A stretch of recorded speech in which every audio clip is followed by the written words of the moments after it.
안녕하세요. 사업하는 늘보입니다. 베트남 그리고 멕시코에 이어서 인도 시장에 대한 비전을 가지고 인도로 진출하는 기업들이 점점 늘어나고 있는 추세인 것 같습니다. 실제로 작년 회계연도 지금 막 마무리가 된 2023-24년 회계연도 기준으로 인도의 신규 법인이 설립된 게 18만 5천 개 정도라고 하더라고요. 그래서 이거를 평균치로 따지면은 하루에 500개 정도 회사가 신규로 설립되는 거라고 보실 수 있는데, 저희가 저희 고객사 법인 설립을 이제 진행하면서 신청서를 넣고 가끔 이제 MCA 담당자들에게 이제 문의를 할 때가 있는데, 그때 이제 큐가 저희 앞에 한 3,000개, 4,000개 정도의 설립건 신청이 있다라고 이제 답변을 주거든요. 그래서 보통 법인 설립 신청하면 1주일에서 2주일 정도 걸리니까 그거를 감안했을 때 맞는 수치라고 보실 수 있죠. 그래서 2024년, 2025년 인도 법인 설립 절차 신규로 한번 정리를 해보고자 합니다.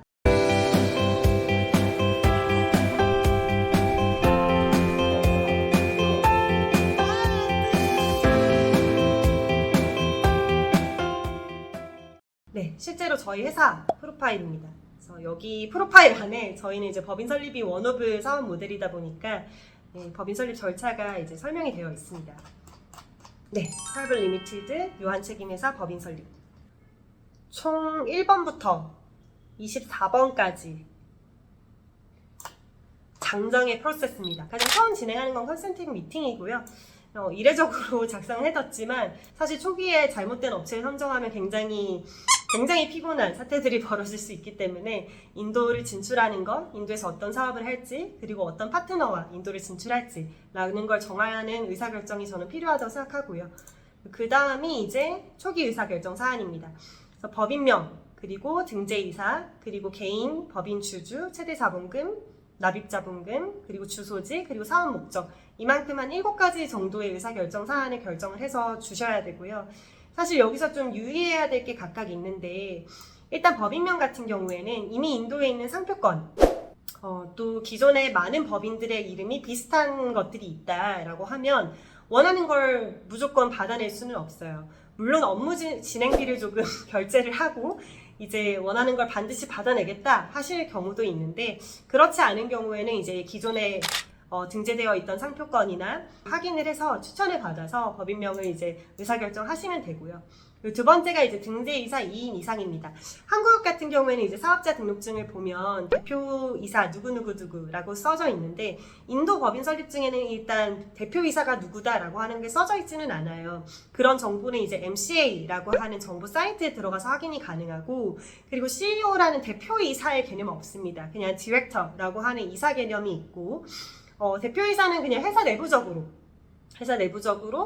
데지그네이션을 정해서 이제 하는 거라고 보시면 됩니다. 그래서 사이트상에 등재되는 이사가 최소 2인으로 있다고 보시면 되고, 여기에 보시면 1인 상주이사는 필수다라고 적혀 있죠. 상주이사라고 하는 개념이 사실 좀 생소한 개념이죠. 근데 의도를 말씀드리자면 인도에 있을 사람 한 명을 정해라 라고 하는 뜻이고, 그래서 이거를 조금 더 명확히 규명하자면 작년 회계연도 기준으로, 지금이 24-25 회계연도거든요. 그 말은 2023-24 회계연도를 기준으로 182일을 거주했던 그 거주 조건에 만족하는 사람을 상주이사로 신청할 수 있다라고 되어 있어요. 근데 이제 사실상 실제 설립을 신청할 때 제출하는 서류가 상주이사는 FRRO라고 하는 외국인 등록증, 거주 등록증이라고 하는 서류가 있거든요. 그래서 그 FRRO 비즈니스 비자, 그리고 182일을 실제로 있었는지 그 어라이벌 스탬프 페이지들을 다 계산을 해서 182일을 계산해서 제출해야 됩니다. 그래서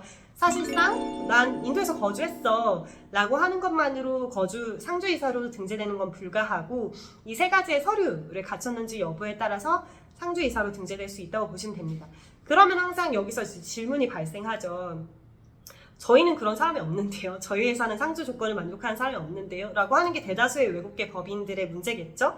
그래서 이제 보통은 이제 컨설팅 회사, 업체의 사람, 이름을 명의대행을 보통 진행을 합니다. 그렇다면 또 하나의 질문은 언제까지 명의대행을 해야 되냐. 평생 명의대행을 할 수는 없잖아요. FM대로 진행을 하면 당연히 이번 회계연도에 상주 조건을 만족시키고 그 서류들을 준비해서 다음 회계연도에 신청하는 게 FM이겠지만, 사실상 초기 법인 설립할 때만 상주 조건을 굉장히 꼼꼼하게 체크를 하고요. 그래서 그 다음에 이제 법인 설립이 완료되고 나서 FRR로 그리고 비즈니스 비자 이 두 가지를 기준으로 상주이사로 변경이 쉽게 가능해요.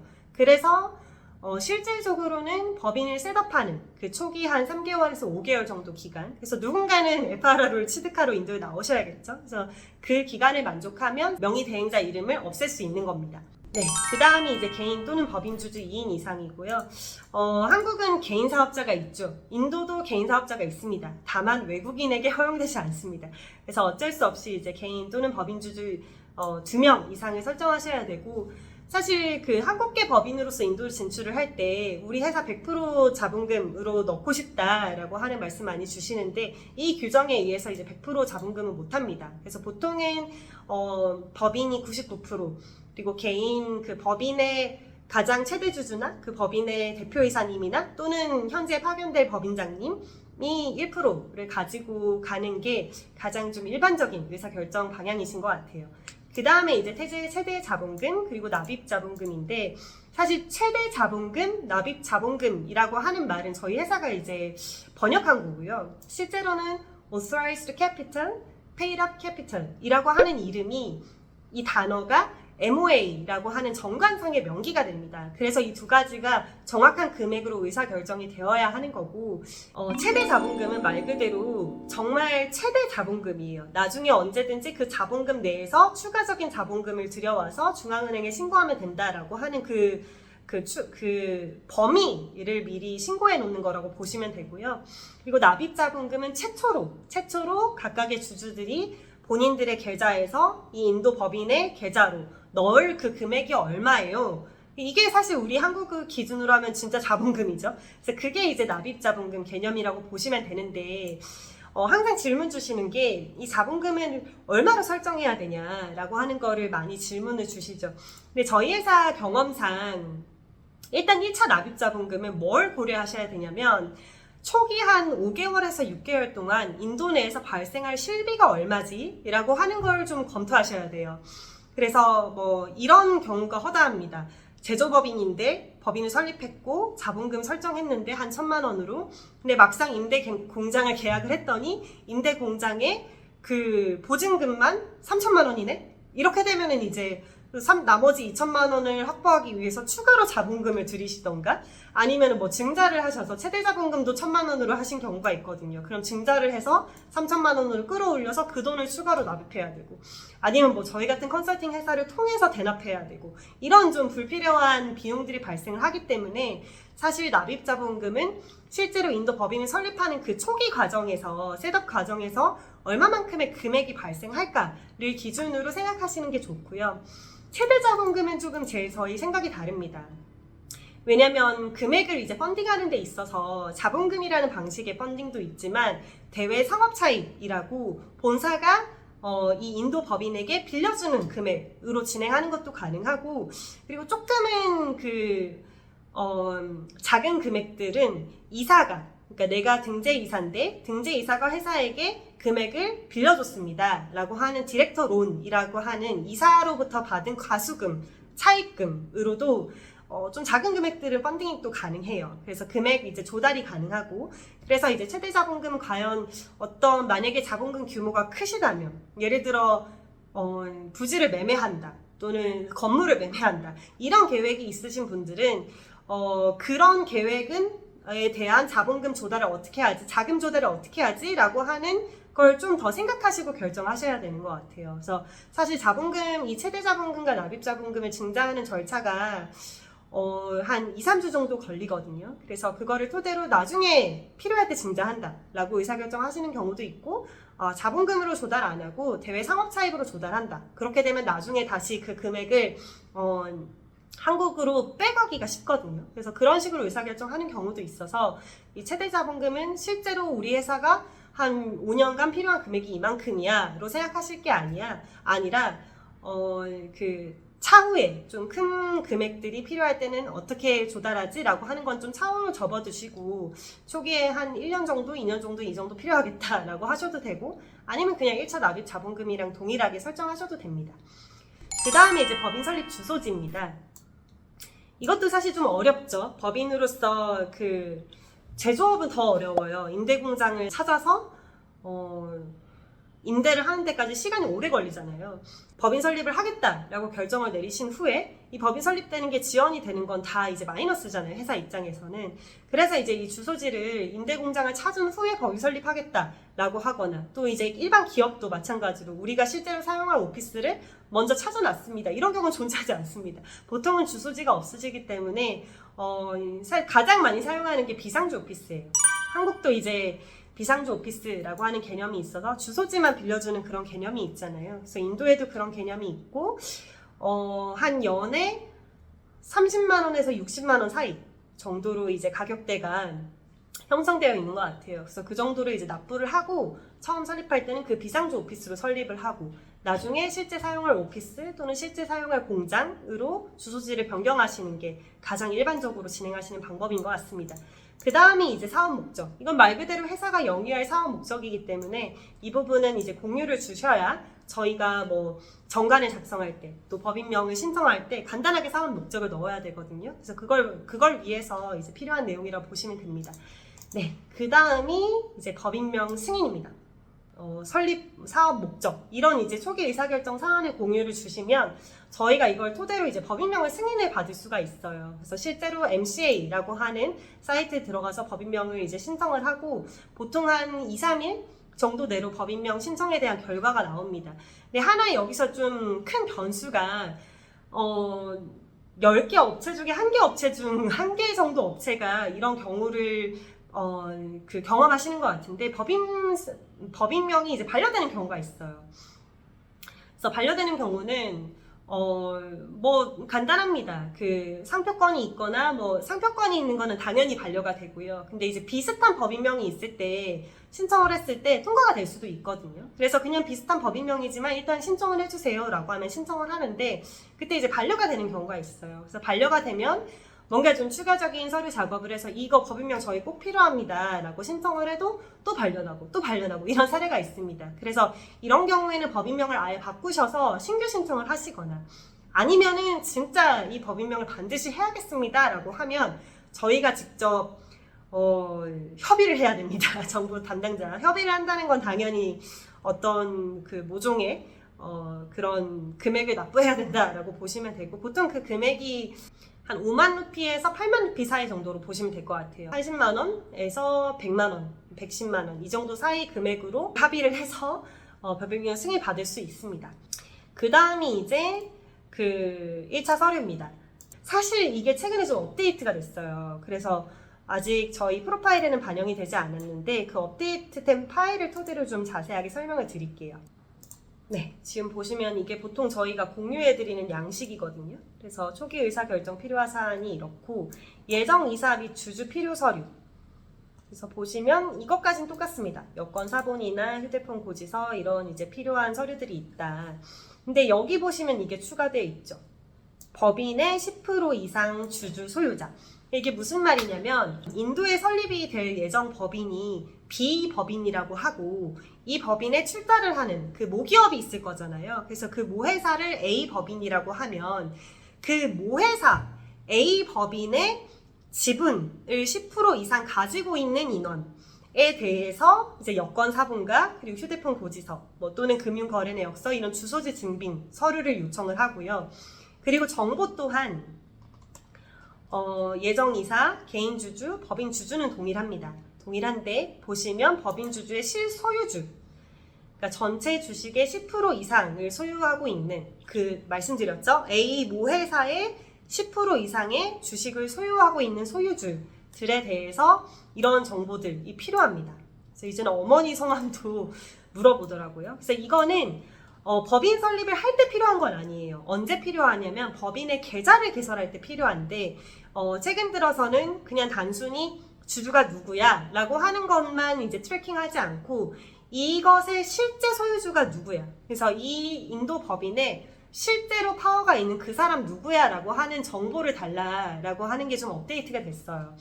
그래서 기존에는 이사 그리고 주주 그리고 법인주주의 대리인 법인주주 대리인이라는 건 여기 이제 개인 또는 법인주주라고 말씀드렸잖아요. 근데 인도는 특이하게 법인주주로 등재한다라고 하면 그 법인주주에 대해서 의사를 표명할 대리인 한 명만 지정해줘 라고 요청을 하거든요. 그래서 그 대리인, 보통은 대표이사님이 하시거나 법인장님이 하시거나 그렇게 하는데, 어쨌든 그분들의 정보만 필요했다면 서류랑, 근데 이제는 실소유주에 대해서도 정보를 묻는다라고 하는 게 업데이트 사안이라고 보시면 됩니다. 그래서 지금 모든 서류는 이제 영문 번역 공증 그리고 아포스티유가 필요합니다. 그래서 지금 보고 계시는 이런 서류들, 그래서 이번에 진행하는 업체인데, 그래서 이런 서류를 항상 보내주세요. 보이시나요?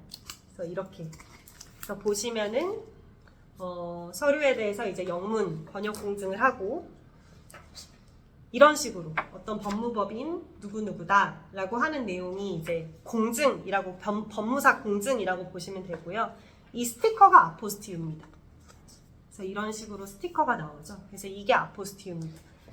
그래서 모든 서류가, 한국에서 발생하는 모든 서류가 이렇게 공증이 필요하다. 그 다음으로 이제 2차 서류입니다.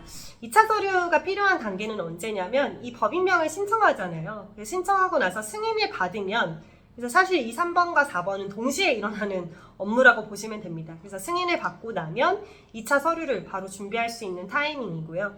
그래서 이 이사와 개인 주주와 법인 주주 대리인, 이때는 법인 주주의 A 본사의 실소유자의 이제 정보가 필요하진 않고요. 실제로 이제 예정 법인, 비법인의 이사로 등재될 사람, 개인 주주로 등재될 사람, 또는 법인 주주로 등재될 사람, 그리고 그의 대리인들에 대해서 이제 서류를 준비를 하는 겁니다. 그래서 이 서류들은 사실 컨설팅 회사가 작성해서 보내드리고 여기 서명해주세요 라고 가이드를 드리면 그거대로 서명해서 주시면 되는 서류예요. 근데 이것 또한 번역공증 또는 사실공증도 됩니다. 그래서 번역공증 또는 사실공증을 하고 아포스티유 진행해 주시면 되겠습니다. 네, 그래서 다음 단계가 등재 예정 이사 디지털 서명 및 이사 식별 번호를 신청하는 건데, 사실 그 디지털 서명이라는 개념이 좀 생소하죠. 근데 그냥 USB입니다. USB고 우리나라 공인인증서랑 똑같은 개념이라고 보시면 되고요. 그래서 그 공인인증서를 넣어서 꽂아서 저희가 설립 신청을 완료하는 거라 보시면 되는데, 보통 명의대행을 하시니까 이미 디지털 서명과 이사 식별 번호를 가지고 있는 1인이 있어요. 그래서 그 1인의 그 디지털 서명을 가지고 법인 설립을 신청을 하는 거고, 근데 그게 아무도 없다, 명의대행도 안 한다 라고 하면 이 절차가 먼저 선행되는 거라고 보시면 됩니다. 그 다음이 이제 정관 작성이고요. 그래서 이거는 보통 컨설팅 회사에서 작성해 드립니다. 그래서 저희 회사에서 작성하는 서류를 보여드리면, 지금 보이시죠? 이런 수준으로 그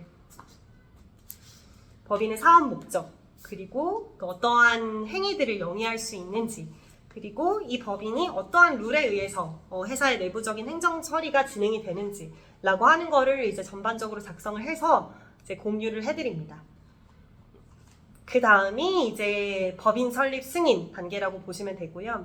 법인 설립증을 신청하는 그 신청 정부 서식 자체에 팬카드 신청할지, 또 텐 넘버 같이 신청할지 이런 걸 좀 선택하는 난이 있어요. 그래서 당연히 그걸 한꺼번에 신청하는 게 맞고요. 그래서 그렇게 이제 신청을 하면 이 5가지 정도의 서류를 받으실 수 있습니다. 네, 법인 설립증은 이렇게 생겼습니다. 보시면은 설립일이 언젠지, 그리고 그 법인 식별 번호가 뭔지, 그리고 팬 넘버라고 하는 건 permanent account number로 세금을 내는 그 법인세 또는 개인은 종합소득세, 세금을 신고하는 코드라고 보시면 되고요. 그리고 텐 넘버, 텐은 이제 tax deduction and collection account number라고 되어 있잖아요. 그래서 텐은 원천 징수를 하기 위한 코드라고 보시면 됩니다. 최하단에 보시면은 어떠한 그 주소에 설립이 되었는지까지 나오죠.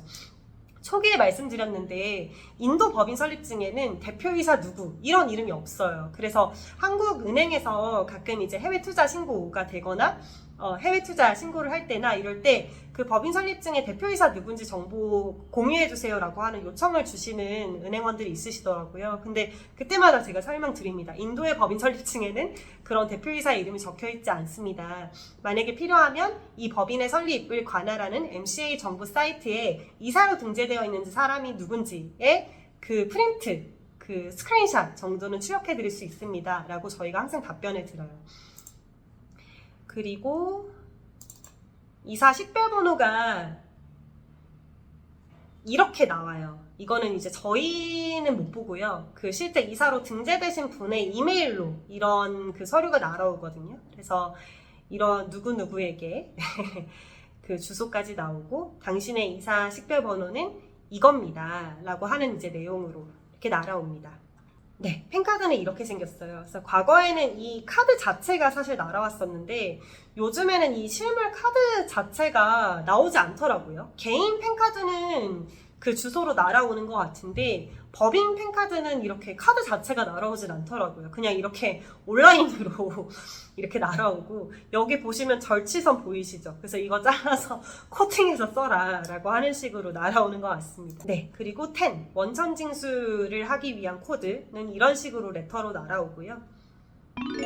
아까 보여드렸던 법인 설립증에 다 코드들은 적혀 있어요. 근데 그 각각의 서류도 이런 식으로 날아온다 라고 하는 거고, 정관은 어떻게 되는 거냐면 실제 저희가 작성한 정관이 있을 거잖아요. 그래서 그 정관을 넣어서 승인이 되면 이 정관을 그대로 쓰는 거예요. 그러니까 그거를 정관이 뭔가 정부에서 도장을 찍어서 발행해 준다 이런 개념이 아니고요. 저희가 이거 워드 파일로 작성해서 제출하거든요. 그래서 그 워드 파일을 작성해서 제출한 거에 대해서 법인 설립 승인이 나면 이 정관도 공식적으로 승인이 났다라고 이해하는 형태입니다. MOA랑 AOA 두 가지로 서류가 나뉘는데 Memorandum of Association의 약자로 이제 그 법인의 법인이 어떤 사업을 영위할지, 어떤 행위들을 할 수 있는지에 포커스가 되어 있고요. 이 AOA는 이 법인의 그 성격, 그리고 프라이빗 리미티드, 유한 책임 회사로서 이런 식의 흐름으로 행정 처리를 한다 라고 하는 행정적인 내용이 포함되어 있다고 보시면 됩니다. AOA가 훨씬 깁니다. 22페이지 정도 되죠. 그래서 보시면은 바이백 쉐어를 어떻게 할지, 제너럴 미팅, 이사회는 어떻게, 그 주주총회는 어떻게 진행을 할지 이런 행정적인 절차들이 써져 있는 거라고 보시면 되고요. 하나 좀 그 유의하셔야 될 부분이 있는데 보시면은 여기에 이제 포레스트 디렉터가 누구누구다라고 하는 이제 란이 적혀 있어요. 근데 이 MOA랑 AOA라고 하는 게 말씀드렸지만 작성해서 제출하는 거거든요. 그 말은 이걸 작성해주지 않는 컨설턴트들도 있습니다. 그러니까 이 명이 없는 거죠. 근데 그렇게 되면 언제 문제가 되냐면 비자를 신청하실 때 나는 이 회사의 이사다. 그래서 비즈니스 비자가 필요하다. 라고 하는 경우에 너희 이름이 여기 안 적혀 있는데? 라고 반론을 제기하는 사례가 있었어요. 그래서 이 부분에 실제로 AOA에 초기 이사 명의가 등재가 되어 있는지 라고 하는 것도 좀 체크하셔야 되는 포인트입니다. 그 다음에 지금 보고 계신 게 ESIC라고 하는 인증서고요. Employee State Insurance Corporation 이라고 하는 기관에서 이제 발행해주는 인증서입니다. 그래서 말 그대로 사실 ESIC는 물론 주마다는 다르지만 10명 이상의 직원을 고용했을 때만 직원들에게 줘야 되는 혜택이거든요. 우리나라로 치면 건강보험, 국민건강보험이라고 보시면 되고, 근데 사실 인도의 ESIC는 모든 국민에게 적용되는 개념은 아니고 월에 받는 급여 총액이 25,000루피 이하인 사람들한테 이제 지급이 되어야 됩니다. 그래서 한 달 월급이 한 40만원 정도 이하인 직원들에게만 지급이 되는 거라서, 그래서 이걸 지급받은 그 직원들은 ESIC 전용 병원들이 있어요. 그래서 국립병원들이 있고, 그래서 그 병원에 가서 치료를 받을 때 이 ESIC의 혜택을 보게 되는 거라 보시면 됩니다. 그래서 그 금액이 병원비에서 이제 충당이 되는 거죠. 그러다 보니까 사실 이제 제조업 같은 경우에는 보통 노동자들에게 제공되는 그런 최소 건강 그 보험 제도라고 보시면 돼요. 그래서 좀 좋은 회사들, 조금 더 그 복지 차원에서 프라이빗 인슈런스 제도를 좀 도입해서 진행하는 회사들도 사실 많습니다. 그리고 직원들도 좀 오피스 직원들은 이 ESIC 제도에 그걸 별로 환영하지 않아요. 그러니까 프라이빗 섹터의 그런 인슈런스 제도를 좀 적용해 달라라고 요청하는 경우가 더 많습니다. 그러나 어쨌든 10명 이상 회사들에 있어서 어느 정도 수준 이하의 급여를 받는 직원들에게는 이제 필수 항목이다 보니까 이런 코드를 좀 미리 받아 놓는 겁니다.